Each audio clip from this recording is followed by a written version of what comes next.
guys, welcome to this week's episode of the Inspiring Millennials series. And I am really excited because we have financial expert Stefanie O'Connell here. Hi, Stefanie. Hi, thanks for having me. Thank you for joining us. So Stefanie's been really busy traveling all over the place, doing speaking engagements and conferences. And if you guys follow her on Snapchat, you probably have seen it. She's like a Snapchat guru. And so before becoming a financial expert, Stefanie was an actress. So why don't you tell us a little bit about that transition and what that was like for you? Yeah, it's not your usual financial expert story. I know it kind of takes people by surprise, but actually it made a lot of sense to me because I was kind of on the typical starving artist trajectory, struggling, working a lot, but not making much, and kind of hustling between gigs. And I really, really didn't find that to be a sustainable way of living. Mm-hmm. And I turned to finance as kind of this tool to empower myself rather than being like a victim of how much money I didn't have. I started looking at money as something I could really, control to make the most of what I did have. And as I started to learn the tools and tactics for doing that, I became like really into it, like a total money geek. And I found out like I really enjoyed it. I really enjoyed having something that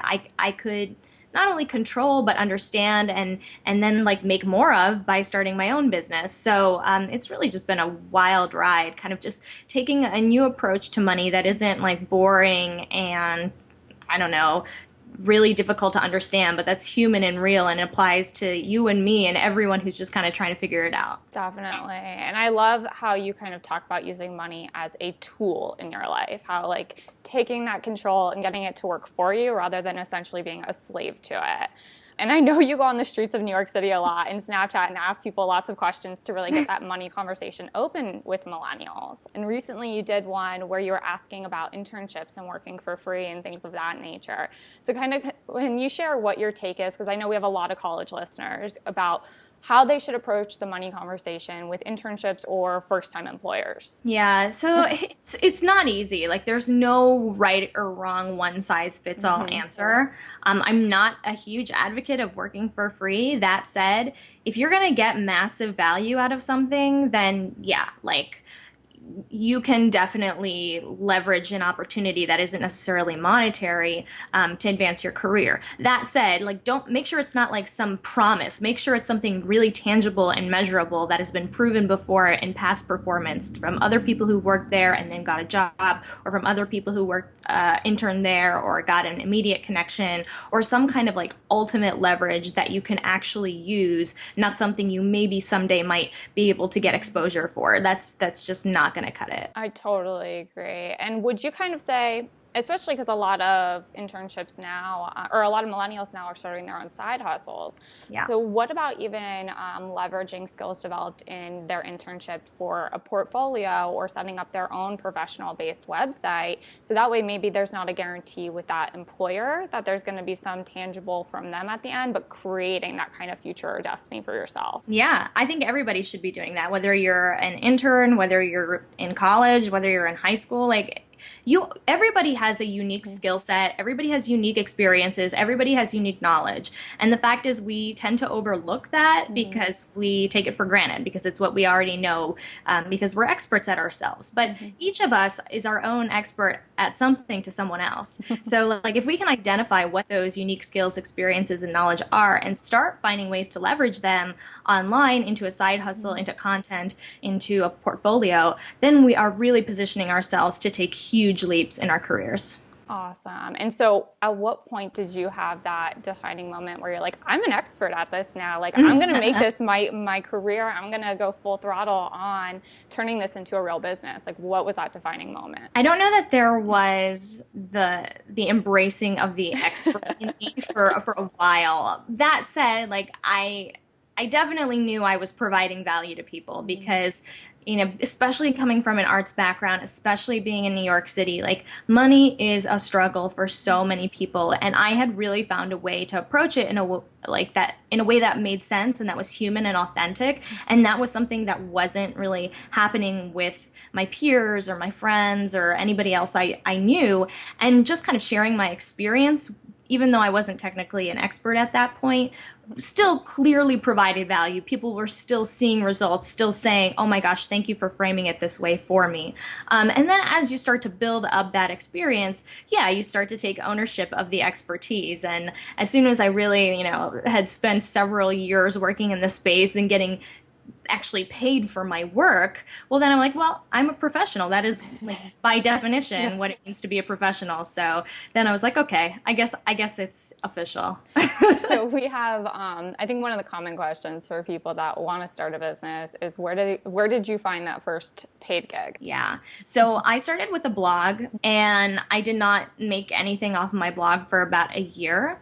I still don't really make much money off of my blog, even though I'm a full-time entrepreneur / blogger, but I use it as a platform to get me work. So my first gig was a freelance writing gig, and I got it just by emailing like every personal finance blogger I knew or could find on the internet. I probably sent out 50 emails, and I heard back from 2 people.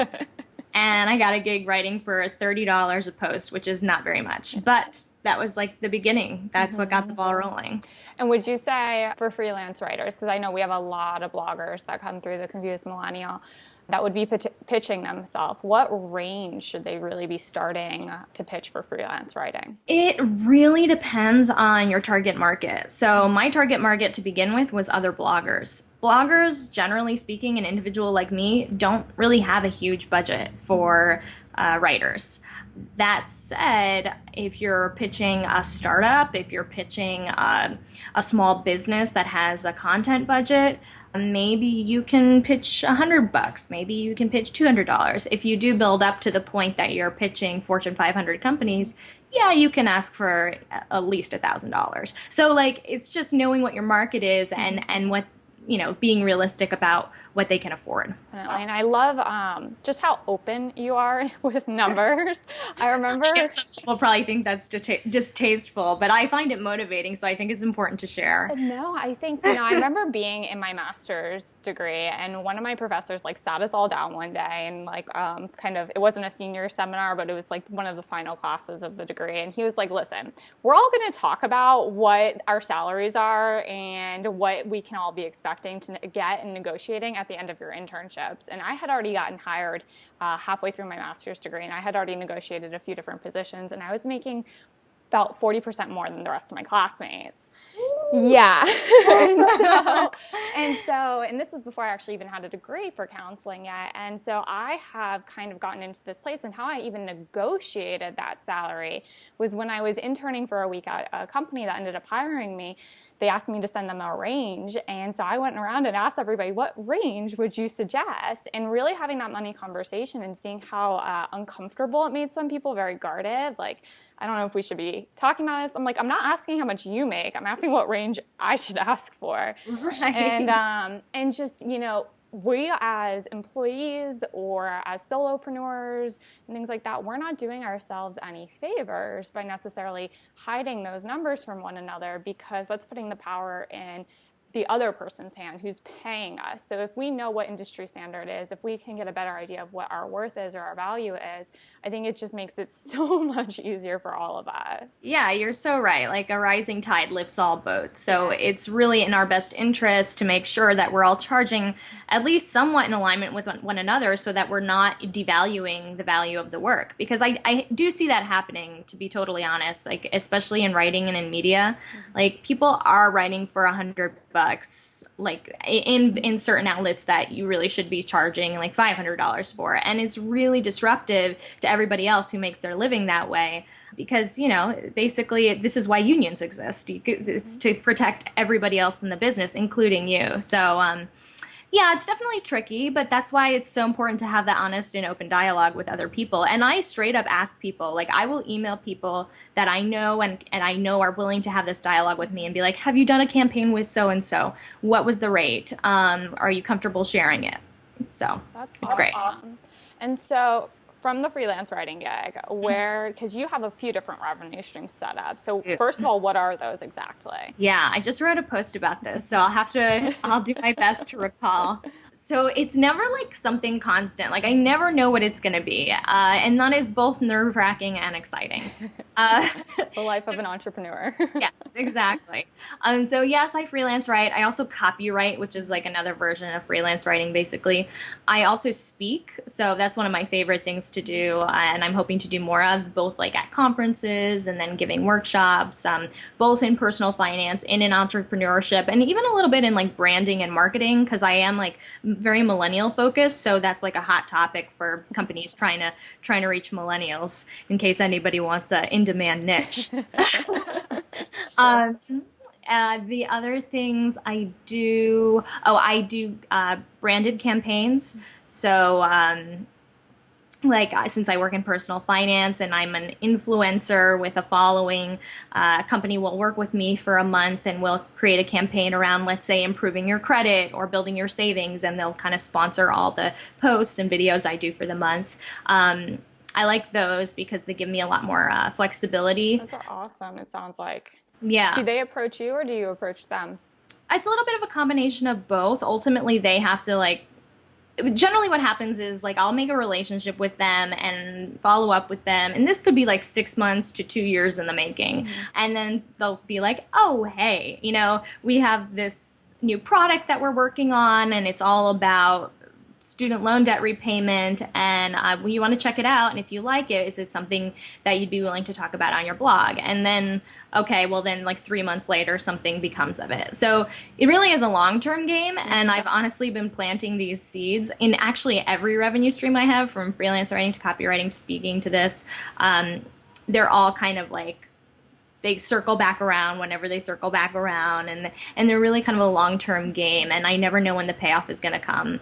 I love that point, because I think so many people at like the 6 month mark of especially blogging, if you're not seeing those results, it can be really tempting to just kind of throw in your hat. I think a lot of people look at, oh, wow, they just made 6 figures in 1 month on their first course launch.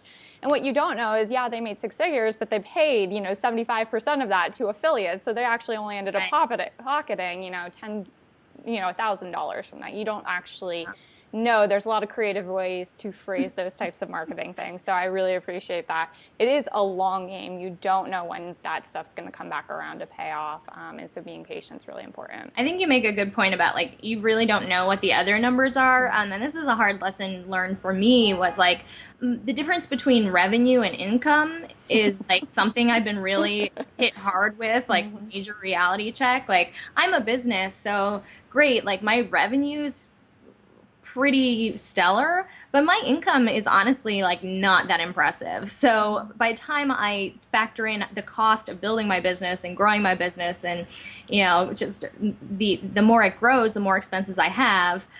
So that's a balance I'm still like looking to strike, and I haven't quite figured it out yet, because every time I have to pay my taxes each year, which I just did, I'm like, oh my gosh, how I'm the personal finance expert. Why is this so difficult? But yeah, just like the like you're saying, the numbers that you see, the ultimate revenue you see isn't necessarily like the big glamorous picture you think it is. And I think any good business person probably reinvests in themselves, and that probably eats like almost everything they make. Yes.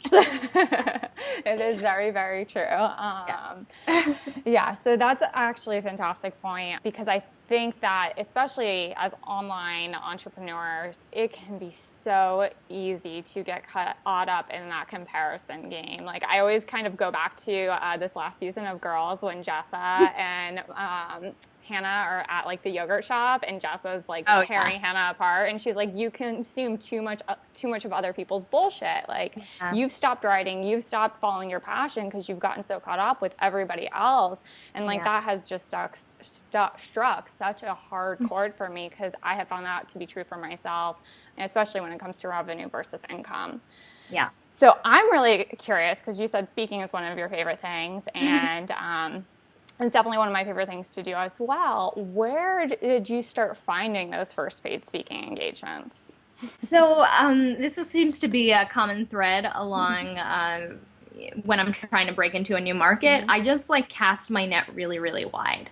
So I started like with a niche that I felt like I made the most sense for. So for me, I targeted arts programs, college arts programs, talking about personal finance, because that's what my book is about. And so I already have like a product. I already have social proof. I've already done television appearances about that. So I kind of used that to craft a pitch email.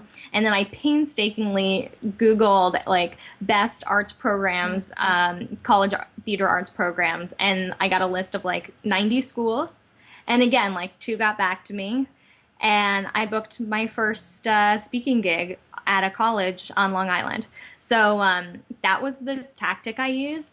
Now I have a little bit more people reaching out to me because I've been able to build my brand equity through media a lot, which helps, like doing a lot of press interviews, doing a lot of television interviews.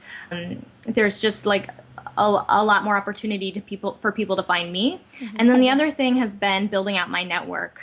So this has probably been the most effective thing in up-leveling my career this year, has been like really consciously connecting with people who are like significantly above me in my career. So like I think we think about networking sometimes as this like game of how many people can I connect with as fast as possible, as widespread as possible. And I like to advocate for really consciously, mindfully connecting with a few targeted people who are kind of on another level, and really making a really strong concerted effort with those few people in relationships that you can really leverage more effectively, and you know how you can leverage them. So are you essentially, the people that you would be targeting are the ones that almost essentially are like the connectors themselves. So it's not necessarily like the top of, the Today Show. Instead, it's the person that knows the top of Today Show, the top of Good Morning America, and the top of Wendy Williams. I don't know if that person even exists, but Wendy Williams also. Well, more specifically, I think it's like people who are where I want to be in 5 years.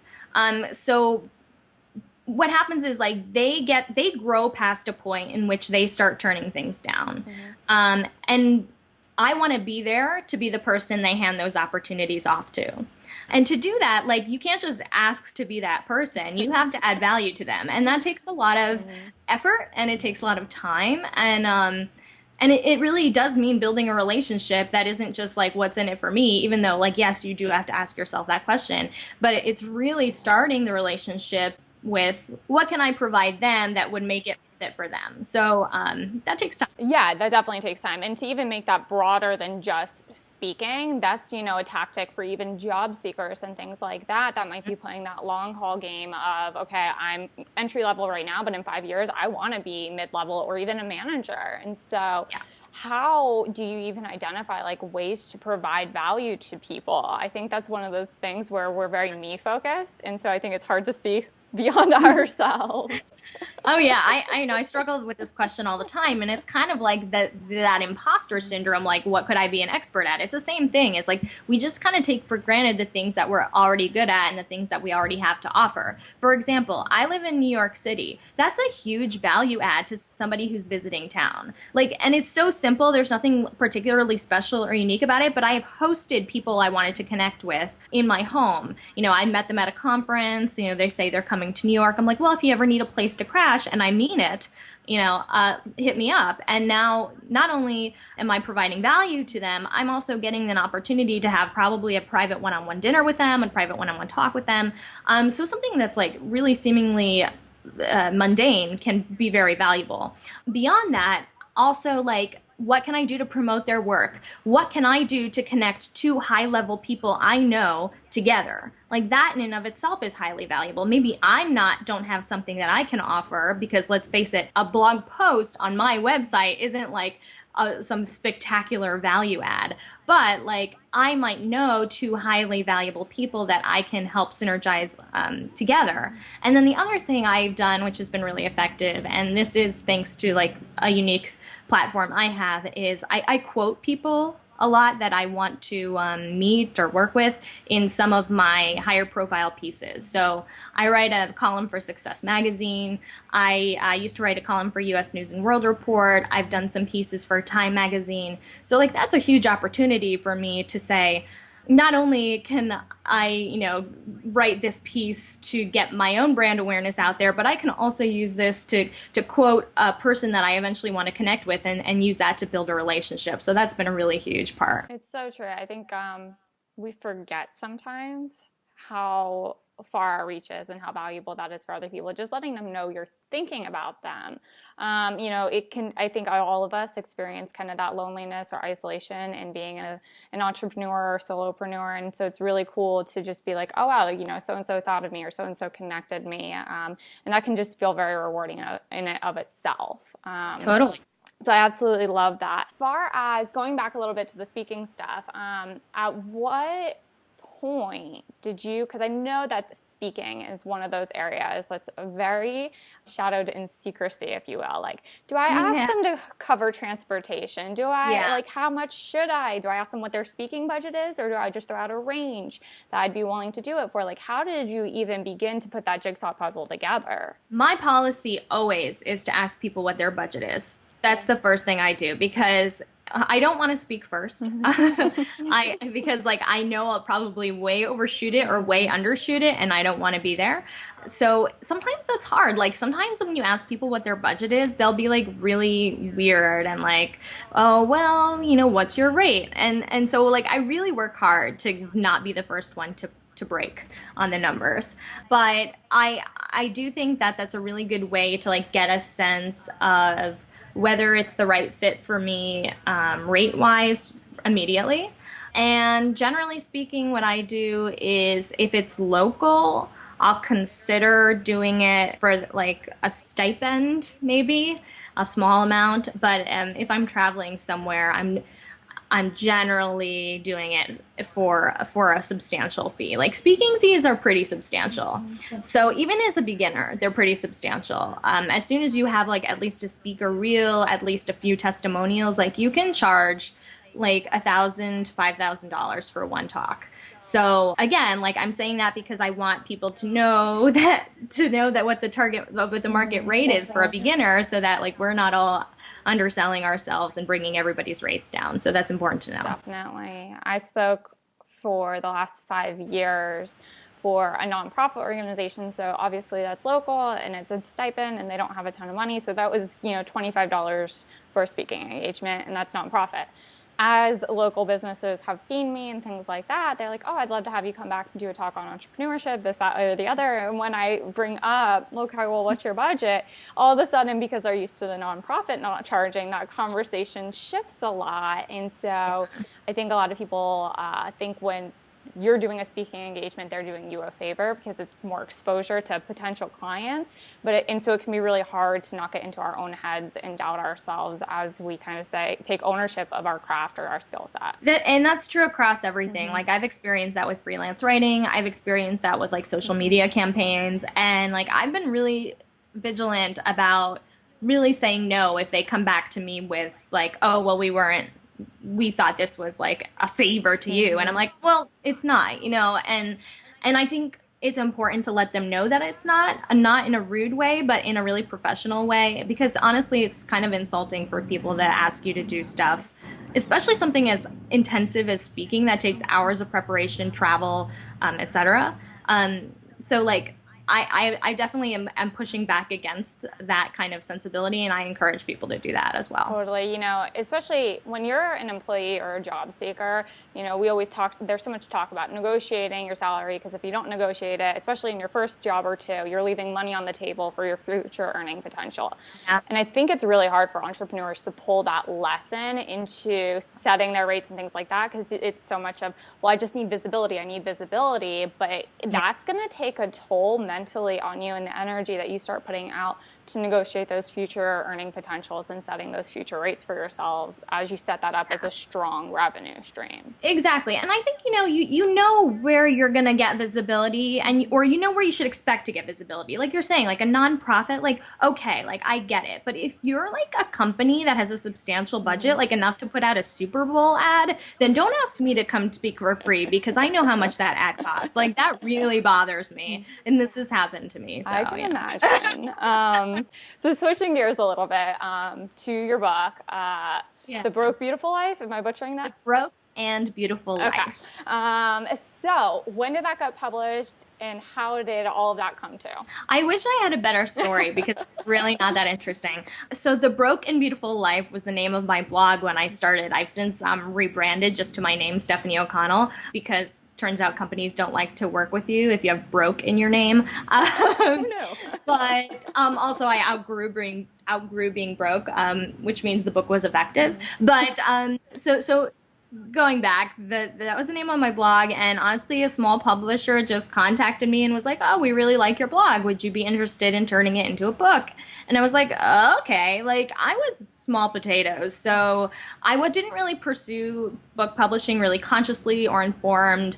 If I did it now, I would probably go the route of, having an agent and pitching publishers and like going the big scale route. That said, I'm glad I did what I did because my book, which came out in January 2015, which was really just over a year ago, kind of became the catalyst for launching the next level of my career. Even though it wasn't like a big book deal, it was a platform. And like I said with my blog before, it's like a platform for really taking these next steps, like into speaking, positioning myself as an expert, really becoming a face within the millennial money space. So that's really worked out quite well. And maybe there will be a second book at some point.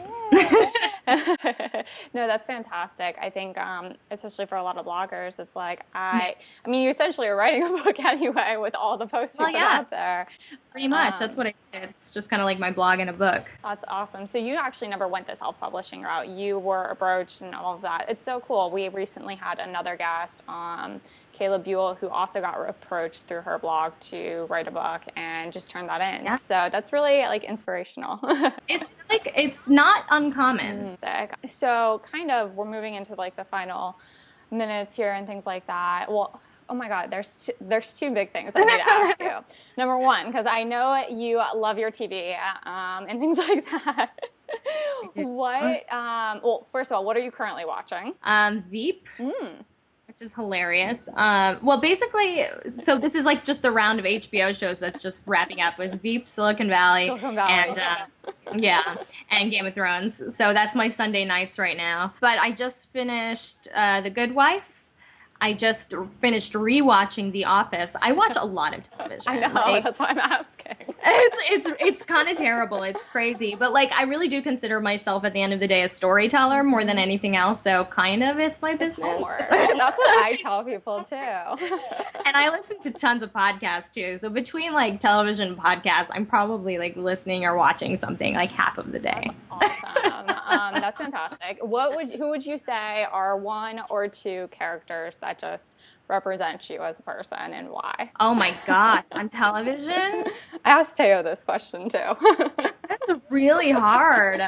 I don't even know. Like maybe Miranda from Sex and the City. Like I am like a 30-year-old woman who owns, like, has a successful business, not necessarily interested in having a family or kids, but if it kind of like stumbled upon me, maybe, like, I feel like that kind of sensibility definitely resonates with me. And I definitely get frustrated with, the traditional path and that, not that it exists, but rather that everything is shaped to that. And like, there's no resources for people who aren't on that path. So love that. I get that. Definitely love that. And then what would be kind of your final bits of advice or wisdom for the multi-passionate millennial trying to figure out these years? Yeah, I'm really about diving in. I think a lot of people want something to be perfect before they launch it, and that, like, nothing I've ever done was perfect when I launch it. Nothing I ever do will ever be perfect, no matter how much I tweak it.